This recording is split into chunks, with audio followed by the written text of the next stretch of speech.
Hello, everybody. All right. I'm hoping, it looks like this part 5 is going to be final section of chapter 6, which is talking about what would a war with UFOs and UAPs look like. I've already established that it would be a slaughter for us. Okay. It just has all the earmarkings of a bad outcome for us. And then I've talked about reasons why the conflict might not happen, why it could happen, and now we're going to get a little bit more self-reflexive in this country, um, and talk about governmental and scientific failures. Okay, and I attribute this first and foremost to overclassification, too much secrecy, lack of openness, lack of guidance from the people and from the government. If there is an entity, a government within a government, or a government within a government within a government, then they're really usurping a lot of power and arrogating power to themselves that does not belong to them. And they're looking out for their interests and not the interests of the people that basically put them there. And I include corporate people. If you're a corporate CEO, realize that, look me in the face here. You got where you are not just because of your own efforts, but because you live in a benevolent society that allowed you to get there and probably incentivized you. All right? Huge corporations like gas corporations make billions and billions of dollars, but they get free information from the U.S. Geological Survey. They didn't pay for that, maybe peripherally. I mean, and corporations and really rich people are far better at ducking taxes and shirking responsibility than the common citizen, right? No head of a CEO, no head of a corporation CEO dropped his job in the middle of a war and said, "I'm putting on a uniform and fighting." That just doesn't happen, especially if we're from a wealthy family that has generational wealth. So y'all need to listen to me, okay? The global scientific community can do wonders. We need to address scientific and governmental failures if we want the preparedness we need. We need the government to be directed by the people and serve the people as it says it does. The government says that that's what it's there for. We don't need to destroy the systems. We don't need to destroy the Department of Defense or the government. I think that would be freakishly suicidal, frankly. And we don't need to destroy the UN, and we don't need to destroy, you know, all the corporations and some of the, you know, scientific federations and organizations that help share information. We don't need to destroy those systems, but we need to edit. We need to delete things, and we need to enhance the systems. We need to add things to the systems, like collaboration and oversight. That would be the aristos, the best possible outcome. Excuse me. And there's also something called telos, which is purpose. Again, we're talking about people like Plato and Aristotle. A thing's telos is its purpose, its intended purpose. The intended purpose of the government is to govern, not to rule. Not to rule over us like lords and kings and emperors and queens and empresses, dictators. That's not the purpose. The purpose is to govern with the consent of the governed. That's a democracy. The purpose of the Department of Defense is to defend, to keep us safe and secure via the use of force if necessary, but preferably only as a last resort. Our Department of Defense has kind of become the Department of Offense. Think about that for a second.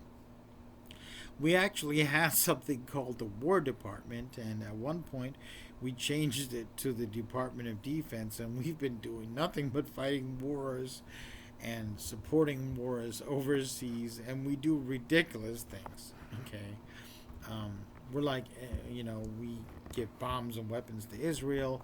Then we're like, well, you can use it this way or not. But have you used all the bombs yet? Okay, we're gonna give you more. But don't. I mean, we do lots of things that are contradictory. We'll often pay both sides of a conflict and will be like we're promoting peace, but then the animosity is still there. Sometimes war still breaks out. We we don't have good foreign policy, and I'm pretty sure we don't have a good alien policy. And we need openness and we need transparency, and you need to get involved. Okay? Remember, even kings and dictators have had to fear revolts and mass noncompliance. They need us, we outnumber them. We are the base that produces the food, the technology, the industry, infrastructure, anything the government wants done. The people at the bottom of this hierarchical pyramid are necessary, just as necessary, if not more, than the people at the top. I mean, our system of government is based on the idea that no one should get power for life, and there should be frequent changes of power, rotation of power, and it's worked pretty well. Where we look like we're going through a period where some people within the country want to get rid of things like voting, and a lot of it is based on racial and religious supremacy. I don't think it serves the nation. It's a problem. But if there is an actual alien presence with all these capabilities and the knowledge and the actions taken with this knowledge are not guided by the public, not in the best interests of the public, then we're in trouble. Some people need to be relieved of duty. I'm not saying a revolution. I'm not saying a guillotine. I'm not saying firing squads. I'm saying you've done a good job here. You didn't do such a good job there. Time for you to step down. I'm serious. I don't care if it's Boeing or Northrop or a secret three-letter agency. I don't care all the groups and people that are involved. They need more oversight. Some of them need to, retire or find other work or be given other assignments. And we the people of this planet need to step up, because a lot is at stake. If this is as real as it's starting to appear, we get more and more data every week, then we've got to really address this. Problems don't go away by not facing them. We need to face the problems to solve them. We need to collaborate. We need our best minds across the planet in science, in government, in culture to collaborate and get this information and start doing something with it for the benefit of the planet.